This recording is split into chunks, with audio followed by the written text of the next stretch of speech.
Welcome to movies explainer. आज मैं जिस मूवी को एक्सप्लेन करने वाली हूँ वो 2022 में release American horror thriller movie shut in है। शुरू करने से पहले अगर ये वीडियो आपको अच्छी लगे तो वीडियो को लाइक करें, शेयर करें और चैनल को सब्सक्राइब जरूर करें। इस कहानी में हम एक माँ और उसके दो प्यारे बच्चों से मिलते हैं। माँ का नाम जेसिका है और बेटी का नाम लेनी और छोटे बेटे का नाम मेसन है। जेसिका अपने बच्चों के साथ मेन सिटी से दूर रहती है। उसकी फाइनेंशियल कंडीशन कुछ खास ठीक नहीं होती, इसीलिए वो अपना घर भी सेल कर रही थी। जेसिका के पास कोई जॉब नहीं था, तो वो पास के गार्डन से एप्पल तोड़कर उसका जाम बनाकर मार्केट में सेल करती थी। पर इस बार उसके एप्पल खराब होने से उसे लॉस हो गया। दोनों बच्चों को उसे अकेले ही हैंडल करना पड़ता था, क्योंकि उसका एक्स हस्बैंड रॉब एक ड्रग एडिक्ट होने के साथ उसे बुरी संगत भी है और वो ज्यादातर घर से बाहर ही रहता था। घर की हालत भी धीरे धीरे खराब होने लगी थी। घर के बाथरूम का सीलिंग लीक कर रहा था और विंडो और डोर भी जाम हो गए थे। खासकर उसके स्टोर रूम का डोर, वो भी बहुत ही ज़्यादा खराब हालत में था। जेसिका हमेशा स्टोर रूम में एंटर करने से पहले उस डोर के नीचे ब्रिक लगाती है ताकि डोर लॉक ना हो। एक बार अगर वो डोर लॉक हो गया फिर अंदर से उसे खोल पाना जेसिका के लिए पॉसिबल नहीं था। ऐसे ही एक दिन जेसिका स्टोर रूम में कुछ सामान रखने जाती है और उसी वक्त उस स्टोर रूम का डोर लॉक हो गया। जेसिका बहुत ही ज़्यादा डर जाती है, क्योंकि बाहर उसके दो छोटे बच्चे अकेले थे। वो बहुत कोशिश करती है डोर को ओपन करने की, मगर कोई फायदा नहीं होता। तभी जेसिका खुद को शांत करती है। उसकी नज़र उस डोर पे लगे स्क्रू पे गई, पर उसे ओपन करने के लिए उसे स्क्रू ड्राइवर की ज़रूरत थी। वो लेनी से मदद मांगती है, पर लेनी इतनी छोटी थी कि उसे स्क्रू ड्राइवर का मतलब भी नहीं पता होता। पर जेसिका उसे स्क्रू ड्राइवर को डिस्क्राइब करती है तो वो लेनी उसे ले आती है। जेसिका स्क्रू को ओपन करने का ट्राई करती है, पर वो स्क्रू बहुत ही ज़्यादा छोटा था। तो वो 911 पर कॉल करने की कोशिश करती है, पर उस रूम में नेटवर्क ही नहीं होता। उसी दौरान उसे किसी के घर में आने का एहसास होता है।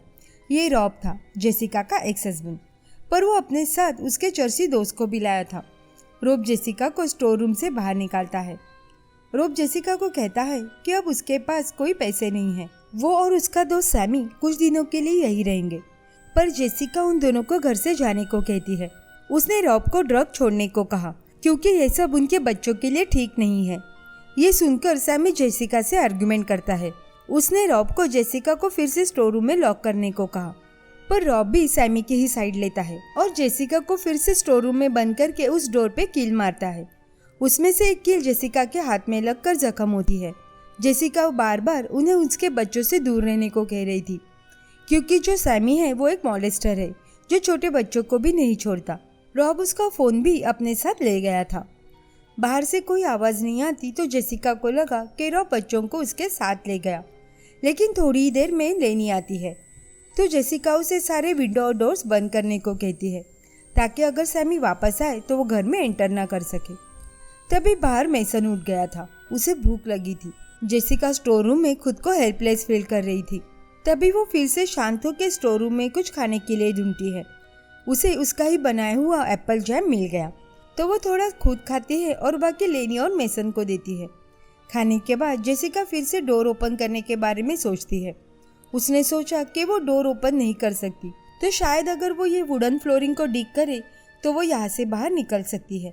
उसने लेनी को एक आयरन रॉड लाने को कहा, पर वो लेनी को नहीं मिलता। फिर लेनी फिर से उसे स्क्रू ड्राइवर देती है, जिससे जेसिका फ्लोरिंग को डिग करने लगी।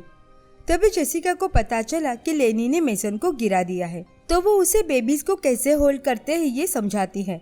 पर लेनी खुद इतनी छोटी होने के बावजूद बहुत ही स्मार्टली अपने भाई और इस सिचुएशन से डील करती है। यहाँ जेसिका और तेजी से डिग करना स्टार्ट करती है। तभी लेनी कहती है कि घर के बाहर कोई आया है। ये सुनकर जेसिका लेनी को मेसन के साथ ऊपर बेडरूम में छुपने को कहती है। घर में सैमी आया था। वो जेसिका से बच्चों के बारे में पूछता है। तभी सैमी को लेनी की आवाज़ आई तो वो ऊपर बेडरूम की तरफ जाने लगता है। तभी जेसिका उसे ललचाने के लिए झूठ कहती है कि उसे रॉब ने यहाँ बंद करने के बाद एक ड्रग का पैकेट दिया है। अगर वो बच्चों से दूर रहे तो वो ये पैकेट उसे दे सकती है। सैमी एक पक्का ड्रग एडिक्ट था, तो वो ये सुनकर जेसिका के पास आता है। जेसिका उसे कहती है कि वो बहुत वीक हो गई है, तो उसे अपना हाथ डोर के नीचे से अंदर लाना होगा। सैमी ऐसा ही करता है। सैमी जैसे उसका हाथ डोर के नीचे से अंदर डालता है, जेसिका उसी स्क्रू ड्राइवर को सैमी के हाथ में दे मारती है। जिस वजह से सैमी वही अटक जाता है। वो दर्द में चिल्लाते हुए कहता है कि रात में स्टॉर्म आने वाला है और वो यही पड़ा रहा तो वो ठंड में मर जाएगा। अगर जेसिका उसे फ्री कर दे तो वो यहाँ से बिना किसी को हार्म किए चला जाएगा। पर जेसिका उसकी कोई बात नहीं सुनती। पर रात में सच में वो स्टॉर्म आ गया और ठंड भी बढ़ गई।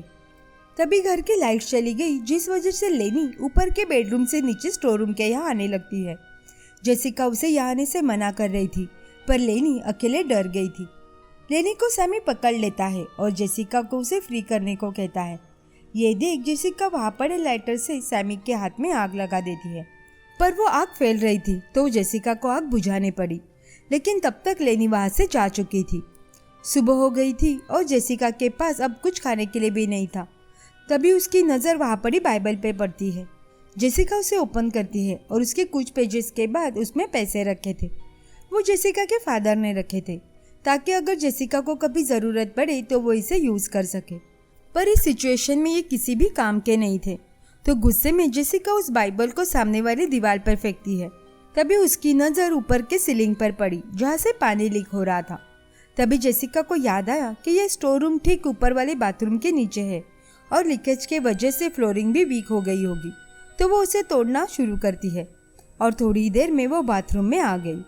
बाथरूम से निकलकर वो अपने बच्चों के पास जाती है और फिर उन्हें लेकर घर से बाहर जाने लगती है। मेन डोर की की सैमी के पास थी, तो जेसिका बेहोश पड़े सैमी से वो ले लेती है, पर बाहर बहुत बारिश हो रही थी। तभी वो उसके कार से कुछ खाने को लेने जाती है, पर वो सामान रास्ते में ही गिर गया। तो वो बच्चों को घर में छोड़कर कार से खाना लेने जाती है कि तभी सैमी ने घर के मेन डोर को बंद कर लिया। जेसिका किसी तरह मेन डोर को तोड़कर घर में एंटर करती है और देखती है कि सैमी ने मेसन को पकड़ लिया है और उसके हाथ में चाकू है। वो जेसिका को सबक सिखाने के लिए मेसन को मारने ही वाला था कि तभी रॉब आके सैमी को गन पॉइंट पे लेता है। तभी रॉब को लगा कि सैमी ने ज़रूर उसके बच्चों के साथ कुछ गलत किया होगा, तो वो सैमी को शूट कर देता है। जेसिका तुरंत मेसन को उठा लेती है। वो रॉब से कहती है कि उसे बच्चों को लेकर डॉक्टर के पास जाना है, पर रॉब भी एक साइकोपैथ है, तो वो उसे कहीं जाने से मना कर देता है। जेसिका रॉब से एक लविंग वाइफ के जैसे पेश आती है। वो उसे पहले कुछ खा लेने को कहकर उसके खाने में नींद की दवाई मिक्स कर देती है। तभी रॉब जेसिका को जबरदस्ती ड्रग देने की कोशिश करता है, तो जेसिका भागकर ऊपर बेडरूम में जाती है, जहाँ उसके पीछे रॉब भी जाता है, पर अभी उस पर नींद की दवाई असर करने लगी थी। इसका फायदा लेके जेसिका उसे विंडो से नीचे फेंक देती है और रॉब की वहीं पे डेथ हो गई। इसके बाद सीन शिफ्ट होता है और हम जेसिका को देखते हैं। वो अभी खुश और स्टेबल लग रही थी। अब वो अपने एप्पल जैम बनाने के बिजनेस में भी अच्छे से कंसंट्रेट कर पा रही थी और खुद के साथ वो अपने बच्चों का भी काफी अच्छे से ख्याल रख रही थी। पर उसके हाथ पर अभी भी वो उस इंसिडेंट का मार्क रह गया था, जो उसने अभी तक कितना सहा और सारे सिचुएशन से उसने कितने बहादुरी से सामना किया, ये याद दिलाता रहेगा। इसी गुड नोट पे ये मूवी यहीं पे एंड होती है। तो आपको ये मूवी कैसी लगी कमेंट करके ज़रूर बताना। एंड अभी तक किसी ने चैनल को सब्सक्राइब नहीं किया हो तो ज़रूर कर ले। यह हमें और वीडियो बनाने के लिए मोटिवेट करता है। मिलते हैं नेक्स्ट वीडियो में। Thanks for watching.